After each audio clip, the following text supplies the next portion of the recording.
massive people pleaser, always have been, and it's not something I'm ashamed of or shy away from. It's served me very well in life. This week we're chatting to business co-pilot and one of life's fabulous humans, Ellcie Moore. Find out this week why people-pleasing as a trait does not need to be negative. Before we get cracking, thank you very much for being here today and for listening. Do be sure to get involved in the conversation, leave us a comment, subscribe to the channel, and we will see you on the other end. Ellcie, thank you very much for joining us here on the Digital Circus Life. It's lovely to have you here. And with every single episode, we start with one very important question, and that is, what is it that you're trying to achieve right now? Life or business or both? Both. Wherever. Both. I'm trying to achieve keeping life as simple as possible, yet as fun as possible, for as many people as possible. I like that as an answer. I know. If mine wasn't what mine is, that would probably be mine. Simple, fun people. All right. Simple is a really important... Yeah. Thanks. Now, I'll make sure you get credit. If I ever share it on public, I'll always make sure credit to Ellcie Moore.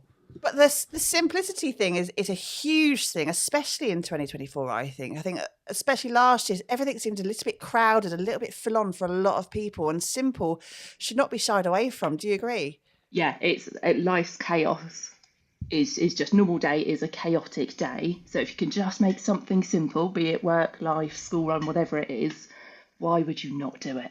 Absolutely. That is true, because there is like, I mean, we just said noise, didn't we? Funnily enough, I put a post out on social media today about it's all noise, but there is just so much throughout the day. You know, my mum, bless her, in her 70s, is constantly going, you guys are so busy. You make life so difficult for yourself. And I sit there going, I'm not quite sure how to, other than kind of going, kids, we're not doing anything other than sitting on the sofa. I'm not quite sure how to simplify, because there's still so much that needs to be done. There is, but I think it's making choices, isn't it? What needs to be done, or what do you want to try and cram in all of the time?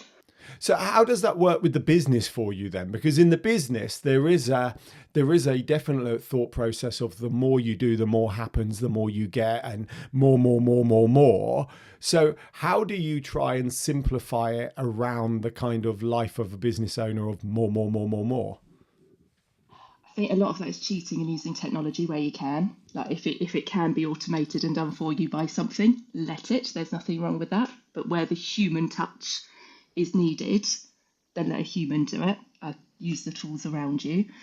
But also it's constantly sort of sanity checking why you're doing something, and especially in the lovely, boring, sexy world of systems and processes, don't do something for the sake of having a process. Check why you're doing it, because you may not need it. If you're doing it to future-proof, that's one thing, but keep it simple. Do you need it? Does it serve a purpose? Great, go ahead with it as best you can. If you don't need it, don't do it. That's fine. And that applies to life as well, completely, doesn't it? Yeah. The two are entwined. So the two are entwined. So in terms of systems and processes, that's a very specific thing that you work in. Have you always gone in your life, I'm going to work in systems and processes when I get old? Thankfully, no. I don't think there's a defining moment where I can go, oh, I like systems and processes, other than the point where I probably realise that they make life a bit easier, and that point you kind of then embrace it and see the value. No, definitely not. I think when I was growing up, I wanted to be a ski instructor. Nothing to do with systems and processes.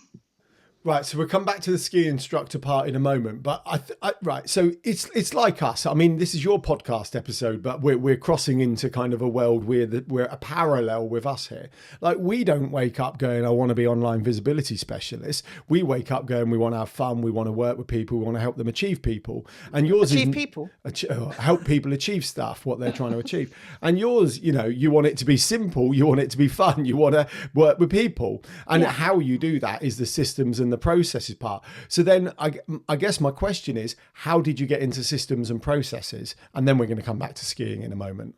Completely accidentally. I'm too nosy for my own good. I've always, I think I kind of started off working in customer service and went into roles at A level.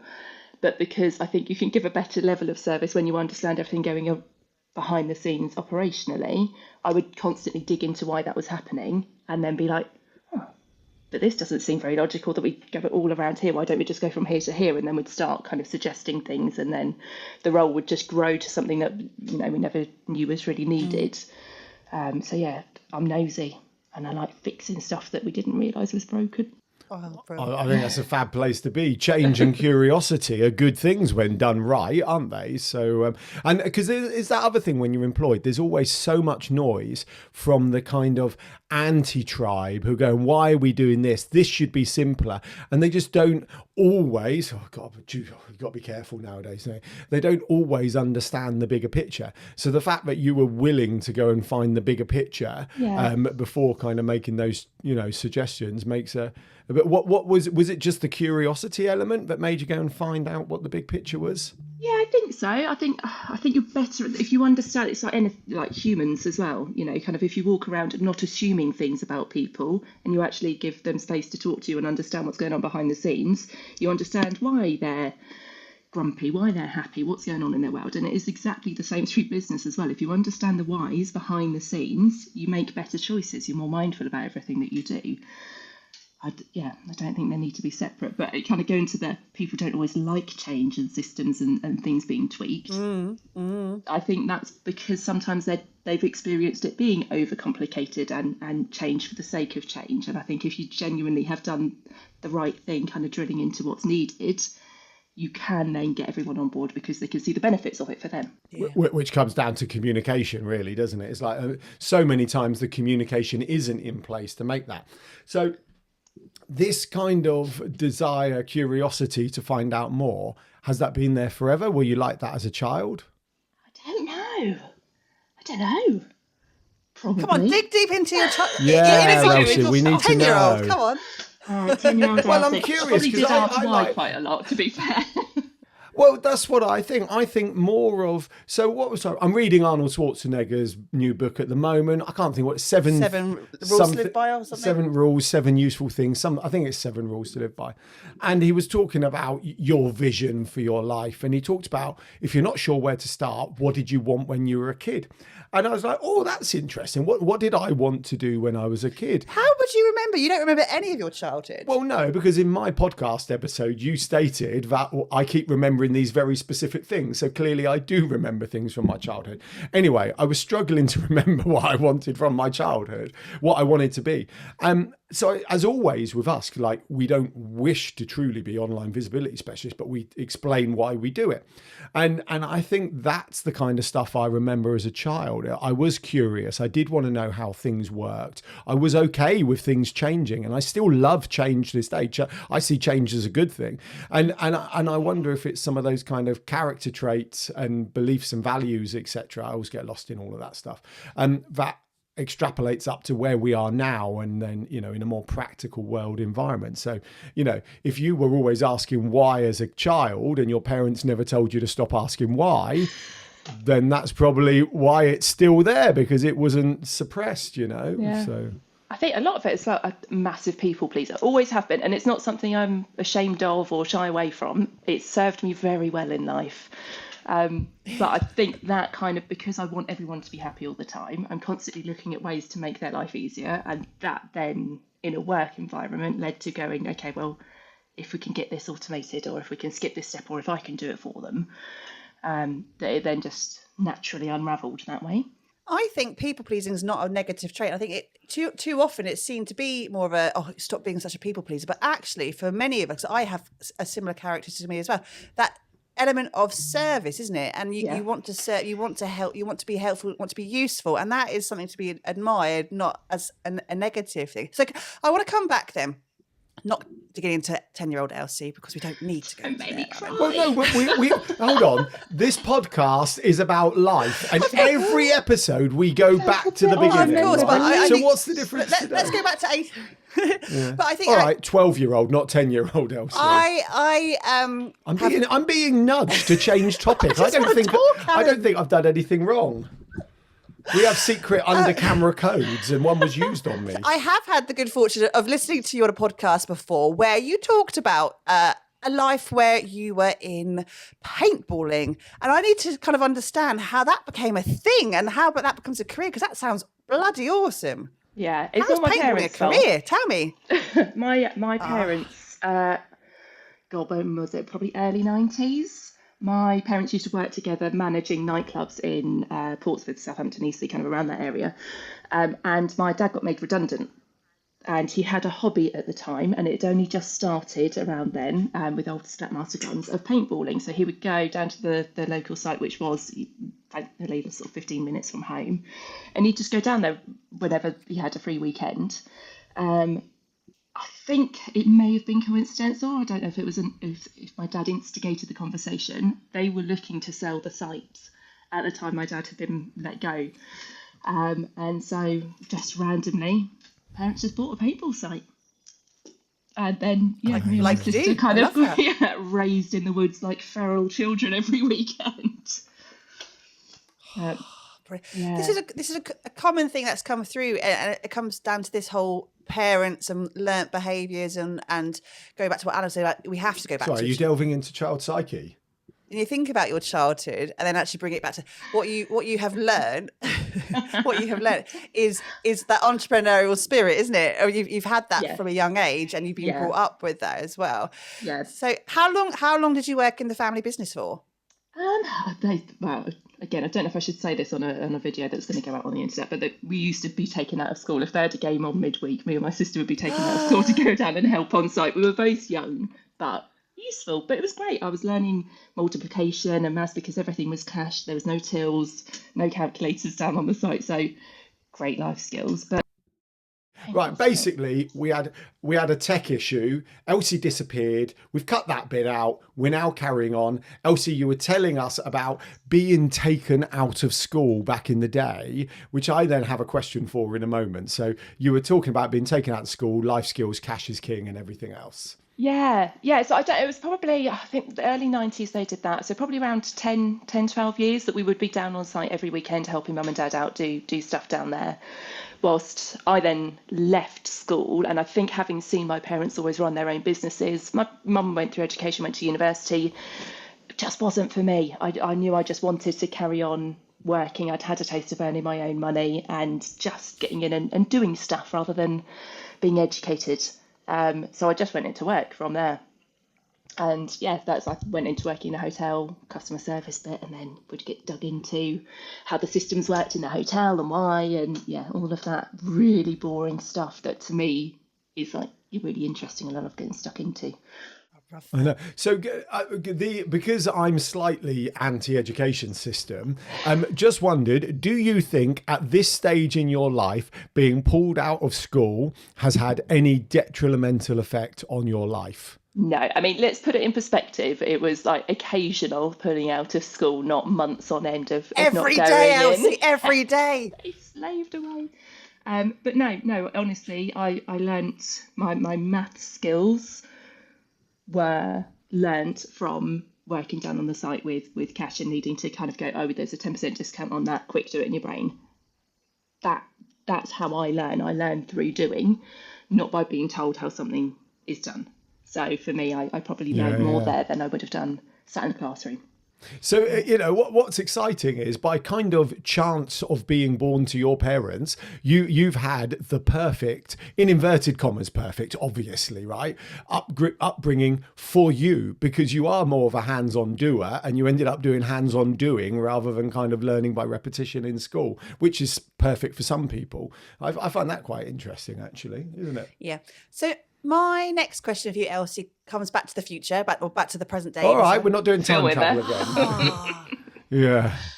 God, no. We had this conversation with David Hatch a few weeks ago, and time travel just hurts my brain. And I'm not going to do another episode on that because I just can't. No, I can't get my head around it. Anyhow, so fast forward to present day, and Ellcie Moore, you're a co-pilot, and you're helping people in their businesses. You have been employed for a large proportion of your life. What made you make the shift to being self-employed? Initially, I think I could have been a hippie. I think I was born in the wrong era. I have always loved every job that I've done. They've been slightly different always and different groups of people, but I've loved them. And I never wanted to be that person in the business environment, in the office, in pub, whatever it might be you're doing, that brought everyone else down because you didn't love it anymore. I've always been the person that wanted to lift everyone up. And I just stopped loving it. I was just falling out of love with the job that I had.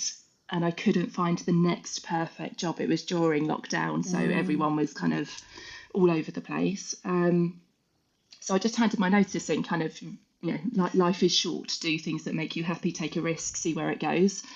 And it paid off. It got a little bit hairy, a little bit worrying at a time, but then a friend of mine who ran a charity hates doing admin, like loved the hands-on support of all of the people using the service, but hated doing anything, and legally she has to do it. So she just gave it to me just to keep me out of trouble effectively, and then said, you realise this is something people actually get paid for. You could go out and do this for other businesses and make a living from it. And yeah, just kind of stumbled into being a virtual assistant, and happy days. So then if we go back and you had this kind of growing up in the forest as a feral child, learning about cash and shooting people. Skipping through. Yeah, I've got Stig of the Dump kind of in a nice way. Sure, yeah, there's a nice version of that. Whatever. Yeah, and then wanting to be a ski instructor, how have you ended up in this more kind of systems process? And you've just said you could be a hippie. So we've got forest feral ski instructor hippie who's now on systems and processes. Now, I'm never going to say it's wrong, but let's be honest. If you're going back to your childhood and your vision, as Arnie wants us to do, and you've got these things, this is very, even if I understand why you're doing it, because of simplicity, fun and people, they're still very, very different. And how comes that happened then? I think it's always people still with me. It's how can I make someone's life easier, more fun, whatever it may be. I think skiing used to be my passion. Well, not used to be, I still love it, but as a family we would go 2 or 3 times a year, just disappearing into the mountains. God, I really do sound like I was raised by wolves. Very sorry, I was raised very, very properly in a house with walls and doors and everything. But yeah, we love. Well, you went skiing 3 times a year. That's a good thing. Yeah. But yeah, we loved that, and so I think that as a child, it was wanting to do more of that fun thing, and teaching other people to do it is probably the kind of helping support other people through things. And I think that just when I got into paintball and I found a love of playing paintball and being involved with that sport, that it then evolved to wanting to work in paintball. And that then just, kind of grew arms and legs. But I worked for a paintball agency for 10 years. So yeah. Do you find that you've managed to integrate that more adventurous side of your life from back in the day into your current personal life at all? Not through me, no. Through my husband and my child, yes. But allowing them the balanced life to be able to go out and do those adventures kind of scratches that itch for me, I think. What? I thought you had a question, Alice. I usually talk over him and he punches me, but I don't. I've never punched you. I've never punched you. So in terms of, we also know that this year has seen a relaunch of your business, because we had a little bit of a segue back into employment last year. Yeah. Do you think this time around you're going to do anything differently to what you were doing before? Yes, in that I've learnt things. I'm being kinder to myself this time round in terms of sticking to what feels right for me and listening to that, because ultimately that would also be right for future clients as well. But focusing more on where my experience and skill set is with more product-based businesses, and in and around sales support and supply chain. So maybe less on diary management and the more traditional VA roles that I think people associate with the title, but looking more towards maybe a slightly bigger company, sort of 3 to 10 employees already in, and allowing sales teams to be sales teams and allowing operational teams to be operational, and doing that chunk of work in the middle that falls by the wayside or stresses everyone out usually. So you mentioned being kinder to yourself. How hard on yourself were you the first time round? I'm not very lovely to myself a lot of the time, and again that's a little bit of a gift on occasion, because it drives me, constantly challenging why we're doing something and could we do it better. I think last time I felt that I needed to say yes to everyone because I wanted to help people. This time round there's a bit more balance of I can help you without it being me that does that work for you. I can connect you with the right person that is able to do that, and still for me to focus on where I really want to take the business. And do you have an end goal for it? Well, I think that's really important, because Ellcie is kind of suggesting that there's always more, that like maximise a part of me we talked about. But by the way, I think Ellcie and I are similar, by the way. I definitely think you're similar. So I think what's important is, how do you know when you're there? What is enough? And all these other things. Based on Emily, what's the goal, or what's enough, or whatever? Yeah, and I think this may be something I need longer in being self-motivated, being out of the employed world and doing things for myself. I think I need a little bit longer to look at that. But at this point in time, the goal is to have the balance of life. There's not a cash number for me of where I want to get to. There is a lifestyle, and not missing bedtimes, and being able to go away on holiday and do things like that without feeling guilty for not working and doing things like that. So yeah, I'm not sure yet. I don't think in business terms I'm perhaps grown up enough to make that decision. Not grown up. Not grown up. But this is really interesting, because over the Christmas period, I was doing quite a lot of thinking about things. And for the first time as a business owner, I felt we, to be discussed basically by us, right? This is my thought, need a clearly defined goal. And we've been on this podcast discussing, as long as you're going in the right direction, it's okay, and all this other stuff. And I've done a complete U-turn, right? I think you have to have a clearly defined goal. It can change at any moment. Yes. Right? This is the key part. It can change at any moment. But if you don't have a clearly defined goal, where are you going? Right. And unfortunately, I think if you are beating yourself up for working too hard and by the way, Ellcie, I'm talking about this because I think we are similar, right? Basically, and I've gone through this recently. But with a clearly defined goal, I can then work out what is enough or not enough. Without a defined goal, I can't work out what is enough or not enough, or whether it's whatever, but what it is important, as I say, that goal can change at any point. And you've split yours into 3 different types of goal this year. I have, for the first time ever as well. So I've got business goal, personal goal, and family, and they are intertwined. Emily's got a degree in English. I look to her when I'm stumbling on words. They are interlinked, entwined, but I still actually am just trying to work out what the family one is, because at the moment it's still a bit vague. It's more adventures, so I feel I need to kind of elaborate on exactly what that is. But my personal one's clearly defined. The business goal is clearly defined. And what I found fascinating, by the way, this is your episode, not mine. What I found fascinating asking you questions is. Well, ask you, since having a clearly defined goal, I've managed to put a clearly defined plan in place to achieve them. Profound, Alan, profound. Well, I know, but Emily, let's be honest. You and I have said anyone... Yeah, go, Ellcie, your question on your... With not having a clearly defined goal for the family element, do you think that will stop you delivering on it? Delivering on anything, progressing or adventures, whatever it may be? Will you not do anything because you don't have that goal? No, so it's vague. So this comes, actually, Arnie was talking about this as well. He said, if Thanks, you Arnie Schwarzenegger. Well, no, you know what it is? It's that whole removing it from the subconscious into the conscious, isn't it? So you start thinking about these things, and then you talk to people, you read things, you watch things, you listen, however you consume, and all of a sudden things just evolve in your head.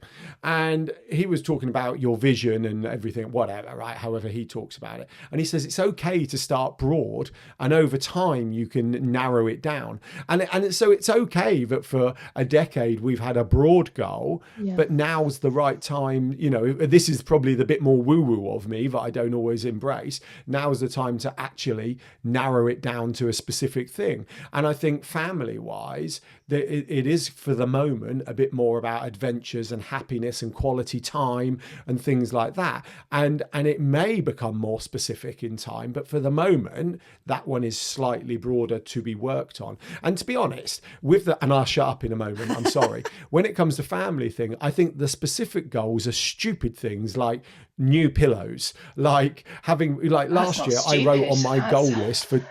Well, right, I wrote that down. And what did we get in last year, Emily? We got new pillows. We got new pillows. Last year, I wrote down to have a nacho table on my goal list. What did we do last year, We had a Emily? nacho table. We had a nacho table. So, you know, actually, Ellcie, I have a question for you. Sorry. He's shushing. Everybody knows the time and date. Sorry, I'm sorry. It is our podcast at the end of the day. No, I'm sorry. I shouldn't say things But like that. the family goal does, although it could be as loose as possible, because ultimately it doesn't really matter, because you shouldn't have goals for because it's just you exist with your family, it evolves with your family. But things like having the new pillows, for example, helps you with quality sleep. With quality sleep, you make better decisions. That helps with your business goals. It helps with your personal achievements in terms of Alan is running. So it does all link How together. are our new pillows, Emily? They're awesome. They're all right. Yeah. Ellcie, when did you last have new pillows? Well, you've actually inspired me, because we took one out of the pillowcase when washing the sheets this weekend. It looked like something had gnawed on the corner of it. Clearly it hasn't. I would like to say everything's fine. But Feral Ellcie with the rats in the house. 10-year-old Elsie's No, I like that. Could we just revisit I think you said your father was in the nightclubs around Southampton, Eastleigh and Southern Hampshire. Would that include Martin's too in Eastleigh back in the day? I don't know if it was the Eastleigh. We did Martin's in Portsmouth. They managed for a while. Ooh. Yes. I think it was Eddie right. J's I just when they wondered first went in. Oh, I just wondered if I had been into one of his nightclubs in the mid-90s. That was all. So, Probably. Yeah. right. Okay. Where are we? Should we build up? Yeah, towards we the end? absolutely As can. I hijacked the entire interview to talk You about absolutely my did, but thoughts. I think it's Ellcie. okay, and I think so. Ellcie, just kind of thinking about go back to the goals as well for your family. So we know you're building out an awesome business and having that time now to really think about what it is you want. And absolutely agree with you. You don't need to know the answers right now. Spending time in that space and just enjoying the space is really, really important. Do you have a personal goal for the year? I have a personal number for the year that is achieved without compromising on time with my daughter. So that for this year, it is just about stability and having that kind of feeling that, okay, we've done that tick. I think once I've got that year back under my belt, that it then kind of gives me the confidence to move on to slightly bigger goals, more ambitious things. I love that. I think it's a brilliant goal. It's good to get your Shane Ward in place, isn't it? Oh, for God's sake, Adam. I mean, you know what I was thinking about that If on you my morning sing, that's run. my goal, I will punch you on the That's table. my goal. From here on in, known as a Shane Ward. Ellcie, if you laugh, he gets confidence to do more stupid jokes. So let's not laugh at him. Well, I was chatting to Trisha Lewis yesterday, and something's called doing a Top Gun. What's doing a Top Gun, Emily? Don't think, just do. Right, now we're talking about, have you got your Shane Wards in place? That's my goal. Right, anyway, sorry, I'm up for fun as well, Ellcie. That's what I mean. Fun's No important. way. It's Fun's so important. important. But I think that's underestimated sometimes how much fun should be part of both your business and personal goals as well. Because if you're not having fun, what's the bloody point, is it? So last question for you, Ellcie, as we start to wrap up. It's the same one we ask everyone every single week. And I kind of think I may know the answer already, but I'll ask it anyway. So if you could go back to your younger self, not 10-year-old Ellcie, maybe more feral Ellcie, or whatever Ellcie you want it to be. I'm forever known as Feral Ellcie. I'm sorry. I deeply regret my actions. No, don't. It's brilliant. It is brilliant. Or I'm just thinking it's barefoot Ellcie now. What would you say to your younger self if you could put an arm around yourself and have a little word? What would that word be? I don't know that I would tell her to do anything differently, because you kind of got to do all of that stuff to get here. Sorry, cheesy. I'm sure it's been said millions of times before. But I probably would listen to my own instincts a little bit more, even though people pleasing has served me so wonderfully, beautifully well. Probably just to kind of hone the skill of going, actually, no, I don't think that's right for me, a little bit sooner. But all of the good and the bad, it's all been worth it to get to this bit. Ellcie, you're only just 40. I think you've got plenty of time. Whoa! You can't age on this podcast. Ellcie, yesterday was celebrating a milestone birthday. No, that is true. I'd totally forgotten. Happy birthday, Ellcie. Thank you. But always say in terms of finding it sooner, I think you can give yourself a little bit of a repeat. That you're only 40. There's so much time ahead of you as well to make more mistakes, more choices, more everything, because life is fabulous. More fun. Yeah. Ellcie, thank you so very much for Sorry, being... I just realised we haven't actually let Ellcie say that much in the last 10 minutes. Okay. Ellcie, is there anything you'd like to say before we finish? I love you. You're fabulous. I just as are you. Loving having a good old chat and just, yeah. It's nice to have a chin wag. Yeah. All good. Right. Well, Ellcie, thank you very much for being a part of the Digital Circus Life. To everyone listening right now, thank you for being here today. We absolutely love you all. Do make sure that you're subscribed to our channel, and we will see you again next time on the Digital Circus Life. Yeah. See you later. Bye.